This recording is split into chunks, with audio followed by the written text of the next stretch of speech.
Big TV digital exclusive breaking news చూస్తున్నాం. సాధారణంగా పెళ్లి చూపులు ఎందుకు ఏర్పాటు చేస్తారు? పిల్లకి నచ్చాలి, లేదంటే పిల్లవాడికి నచ్చాలి. ఇద్దరికి నచ్చితే ఆ తర్వాత యాజ్ పర్ రూల్ ప్రకారం అయితే వెళ్ళే అవకాశాలు ఉంటాయి. ముందుకు వెళ్తారు, దానికి సంబంధించి నిశ్చితార్థం చేసుకుంటారు, పెళ్లి చేసుకుని ఈ ప్రాసెస్ అంతా ఒకప్పుడు. కాకపోతే ఇప్పుడు జరిగినటువంటి ట్రెండ్ను చూస్తుంటే ఒక పెళ్లి చూపులు అరేంజ్ చేసిన తర్వాత పెళ్లి కూతురుకి పెళ్లి కొడుకు నచ్చాడు, పెళ్లి కొడుకుకి పెళ్లి కూతురు నచ్చింది. కానీ సమస్య ఎక్కడొచ్చింది? తల్లిదండ్రులకు నచ్చలేదు, భావమరిదికి నచ్చలేదు.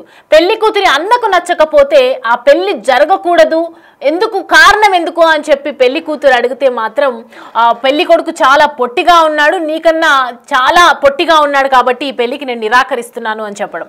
ఇదంతా జరిగినటువంటి ఒక ఎత్తు అయితే, అక్కడి నుంచి సీన్ కట్ చేస్తే పెళ్లి కూతురు మాత్రం పెళ్లి కొడుకు ఎవరైతే పెళ్లి చూపుల కోసం వచ్చారో తనని పెళ్లాడడానికి పెళ్లి చూపులకు వచ్చిన వెంటనే ఇద్దరి మనసులు కలిసాయి, చూపులు కలిసాయి, ఇద్దరు ప్రేమించుకోవడం కూడా జరిగింది. ఒకరి నంబర్ ఒకరు తీసుకున్నారు, ఫోన్లో కాంటాక్ట్ అయ్యారు, మాట్లాడుకున్నారు, మన పెద్దవాళ్ళని ఎలాగైనా ఒప్పిద్దామనుకున్నారు. ఇటు వాళ్ళ సాయశక్తులా వీళ్ళు ప్రయత్నించారు, వీళ్ళ సాయశక్తులా వీళ్ళు ప్రయత్నించారు.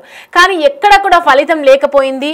ఇటు అంజనికి సంబంధించి ఏదైతే పెళ్లి కూతురుందో తన పెళ్లికి సంబంధించి నేను ఆ పెళ్లి కొడుకును మాత్రమే పెళ్లి చేసుకుంటాను, మరెవరిని కూడా నేను పెళ్లి చేసుకోను, ఖచ్చితంగా నేను ఆయన్నే పెళ్లి చేసుకుంటాను అని చెప్పి గట్టిగా వాదించింది ఇంట్లో. కానీ కుటుంబ సభ్యులు నిరాకరించారు.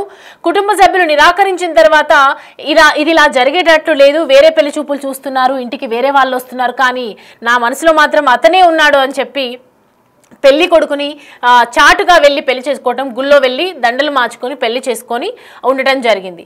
ఈ టైంలో ఇదంతా పెళ్లి జరిగింది, సరే ఒకరినొకరు ఇష్టపడ్డారు అని అనుకోవచ్చు కదా, వాళ్ళిద్దరు పెళ్లి చేసుకుంటే మాకేంటి, పోనీ మనం కూడా 4 అక్షంతలేసి ఆశీర్వదిద్దాం అని అనుకోవచ్చు కదా. కాదు, అదంతా జరిగితే వాళ్ళ న్యూస్కి ఎందుకు వస్తుంది? పెళ్లి కూతురుకి చెప్పకుండా తన కూతురు వేరే వాడిని పెళ్లి చేసుకుంది, మనం తీసుకొచ్చినటువంటి పెళ్లి కొడుకునే కదా పెళ్లి చేసుకుంది అని ఆలోచించకుండా బావమరిది కక్షతో బావని పొట్టిగా ఉన్నాడు అనే ఒకే కారణంతో హత్య చేయటం జరిగింది. ఎస్, మీరు వింటున్నది నిజమే. దానికి సంబంధించినటువంటి బ్రేకింగ్ మనం చూస్తూ ఉన్నాం. ఇప్పుడు ప్రెసెంట్ కనిపిస్తున్నటువంటి ఏదైతే డిజిటల్ స్క్రీన్ మీద కనిపిస్తున్నటువంటి ఫోటోను చూస్తూ ఉన్నాము, వాళ్ళిద్దరే ఆ జంటకు సంబంధించినటువంటి విజువల్స్ కూడా మనం చూస్తూ ఉన్నాము. హత్యకు సంబంధించి బావ తన ఏదైతే ఇప్పటి వరకు మనం పెళ్లి చేసుకున్నాము, జరిగిందేదో జరిగిపోయింది, పెళ్లి మాత్రం అనంతపురం జిల్లాలో చిన్న గుడిలో పెళ్లి చేసుకున్నాం కదా, ఒక సాటిస్ఫాక్షన్ లేదు, మనం రిసెప్షన్ మంచిగా చేసుకుందామని చెప్పి బంగారం తీసుకెళ్లి మనపురంలో ముత్తుట్లోనో తాకట్టు పెట్టి డబ్బులు తీసుకోవడానికి వెళ్ళినటువంటి టైంలో బావని వెంటాడి బావమరిది హత్య చేయటం జరిగింది. చూసిన కత్తితో అతి దారుణంగా పొడిచి దయనీయంగా పరిస్థితి ఎంత దారుణంగా కనిపిస్తోందంటే, బావ నేను పొట్టిగా ఉండడమే నా చావుకు కారణమా అని చెప్పి ఆ బావ కూడా ఊహించి ఉండడు పాపం.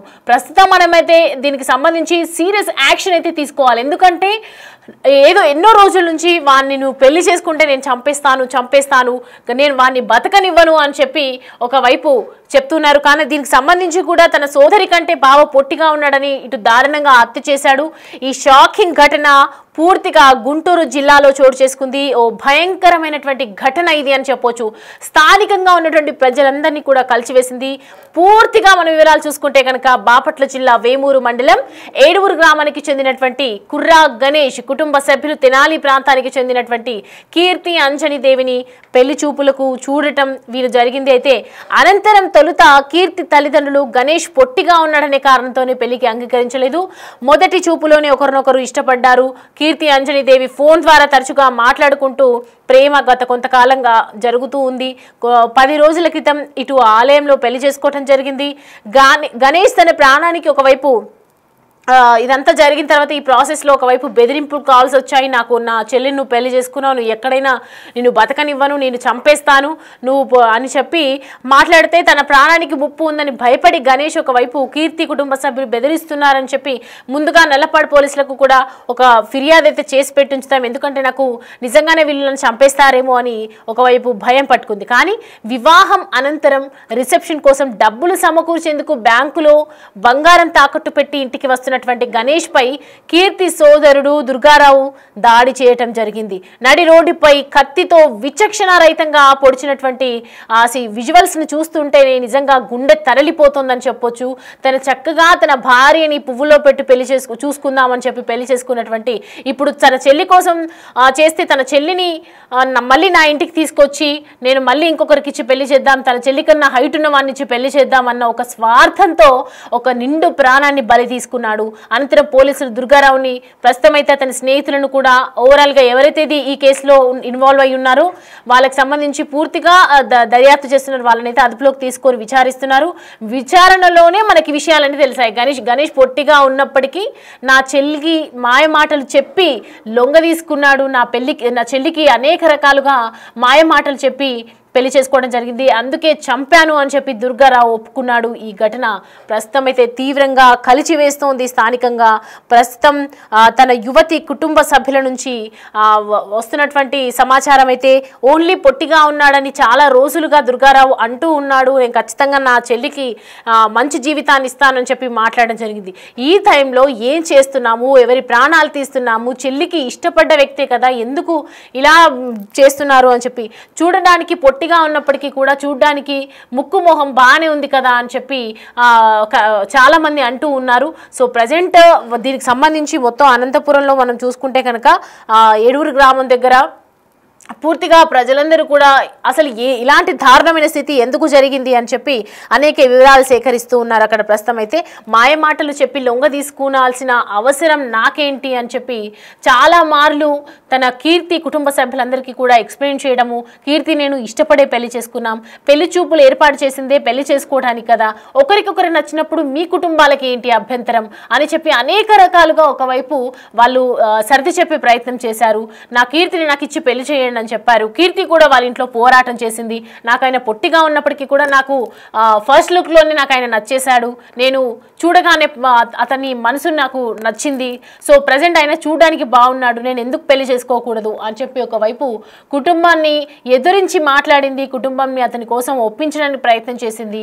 ఇదంతా ఒక ఎత్తు అయితే మరో ఎత్తు ఏంటంటే ఈ పొట్టిగా ఉన్నాడని చెప్పి హత్య చేయడం అనేది నిజంగా దారుణమైనటువంటి ఘటన అని చెప్పొచ్చు. ఎందుకంటే దేవుడు ఎవరికి ఏది ఇస్తే అది మనం స్వీకరించాలి, అది మానవుని హక్కు అని అందరి వరంలాగా స్వీకరించాలి. కానీ దానికి సంబంధించి నువ్వు పొట్టిగా ఉన్నావు అని చెప్పి హేళిస్తేనే ఇవాళ ఇదైపోయే రోజుల్లో ఉన్నప్పటికీ నువ్వు పెళ్లి చేసుకున్నావని చెప్పి భర్తని చంపేయటం ఏంటి, ఒక చెల్లెకి సంబంధించి పసుపు కుంకుమల్ని తూడ్చేయటం ఏంటి అని చెప్పి స్థానికులందరూ కూడా విచక్షణ రహితంగా చేసినటువంటి ఆ దాడిని చూసి ఆ అనరాని మాటలైతే అంటూ ఉన్నారు.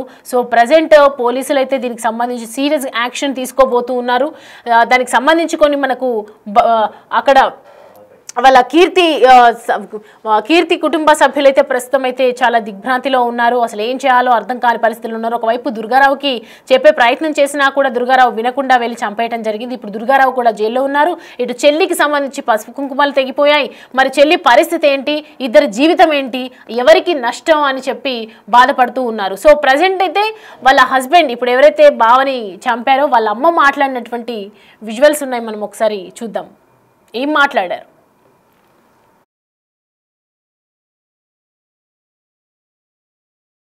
ఆడక మా గోత్రికులు వచ్చారు, వాడు కలిపాడు వీళ్ళకి ఈ సంబంధం కలిపింది కూడా మేము ఎరగం. ఆ కలిపినోడి పేరు కూడా స్వామి, కులం ఇద్దరు యాదవలే. ఆ కలిపినోడు ఏం చేశాడు, ఈడు నా మీద హైట్ ఉంటుంది నాకు వద్దన్నాడు. ఆ అబ్బాయితో బాబాయ్ అవుతాడు, వీడికి చచ్చిపోయిన అబ్బాయికి బాబాయ్ అవుతాడు. నాకు వద్దులే బాబాయ్ హైట్ ఉంది అన్నాడు. అనే అబ్బాయే వద్దనుకున్నాడు. ఇట్లేదేం లేరా చేసుకోరా మనవాళ్ళు అంత మనం అన్నాడంట. అని కానించి ఈ నెంబర్ ఆడికి ఇచ్చాడన్న సంగతి నాకు తెలిసింది. కానీ వీళ్ళు మాట్లాడుకోవడం కూడా మేము ఎరగం. మాదే కూరు వెళ్దే కూరుగా ఇద్దరికి కూడా నా 3 నెలలు అవుతుంది కొలుపుల కాడ, మా దేవర కొలుపుల కాడ. మే నెల అయిపోయినాక దావులూరులో కొలుపులు మా దేవరకే, అది అది దేవుడు కొలుపులని దావులూరు.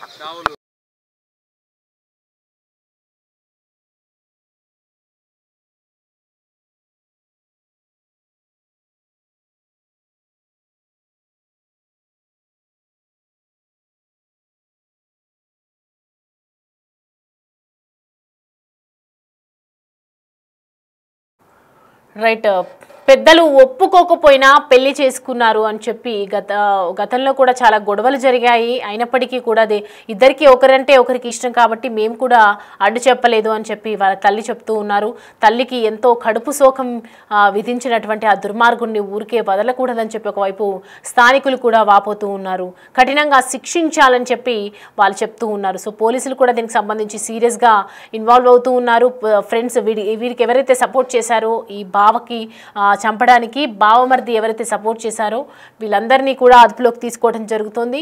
ప్రజెంట్ మనం విజువల్స్లో క్లియర్ కట్గా చూస్తూ ఉన్నాము. రోడ్డు వెంబటంతా పరిగెత్తుతూ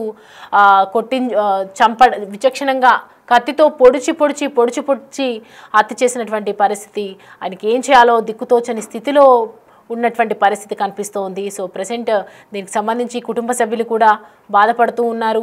అండ్ మనం చూడొచ్చు అన్నట్లుగానే ఎన్నో రోజులుగా ఖచ్చితంగా నిన్ను కత్తితో పొడిచి చంపుతాను అని చెప్పి బావకి దుర్గారావు కొన్ని రోజులుగా 10 రోజుల నుంచి ఎప్పుడైతే పెళ్లి చేసుకోవడం జరిగిందో ఆ పెళ్లి చేసుకున్నప్పటి నుంచి రోజు రెగ్యులర్గా నాన్ స్టాప్గా నేను ఖచ్చితంగా నేను చంపుతాను, నిన్ను పొడుస్తాను, నిన్ను పొడిచి చంపుతాను అని చెప్పి అన్నట్లుగానే ఇవాళ బావని అతి దారుణంగా, అతి కిరాతకంగా, విచక్షణ రహితంగా చంపడం జరిగింది. ఒక నిండు ప్రాణాన్ని తీసుకోవడం జరిగింది. ప్రస్తుతం అయితే ఈ మధ్య కాలంలో మనం వరుసగా చూస్తున్నాం. భార్య భర్తను చంపుకోవటం, భర్త భార్యను చంపుకోవటం, తండ్రి కూతుర్లను చంపుకోవటం, తాత తల్లిని ఇట్లా ప్రతి ఒక్కరు కుటుంబ విలువలు లేకుండా ఒకరినొకరు చంపుకుంటూ వస్తూ ఉంటే లాస్ట్కి అసలు మిగిలేది ఎవరు అనేది ఒక ప్రశ్నార్థకంగా మారిపోయినటువంటి పరిస్థితి. చిన్న చిన్న విషయాలకు పగలు పెంచుకోవటం, వెంబడించి చంపటం, వెంటాడి చంపటం, అతి కిరాతకంగా చంపటం, విచక్షణ రహితంగా చంపటం, చంపిన తర్వాత దాన్ని దొరకకుండా ఎలా ప్లాన్ చేయటం, అసలు ఇదంతా ఒక ప్లాన్ వేసుకుంటాం, మనం మానవుల మధ్య బతుకుతున్నామా అనే ఒక ప్రస్తుతానికైతే ఒక ప్రశ్నగా మిగిలిపోతుందని చెప్పొచ్చు. సో ప్రజెంట్ ఇప్పుడు ఇవాళ జరిగినటువంటి సిచ్యువేషన్ చూస్తుంటే ఒక కారణం అనేది లేకుండా వాళ్ళిద్దరికీ నచ్చినప్పుడు వాళ్ళిద్దరి మనసుకి ఒకరికొకరు ఇష్టపడ్డ తర్వాత కూడా పెళ్లి చూపులు పెట్టిందే ఒకరికొకరు నచ్చాలని చెప్పి ఇద్దరికి నచ్చిన తర్వాత అసలు ఈ కుటుంబ సభ్యులు ఎవరు అనే కోణంలో కూడా కొంతమంది ఆలోచిస్తూ ఉన్నారు.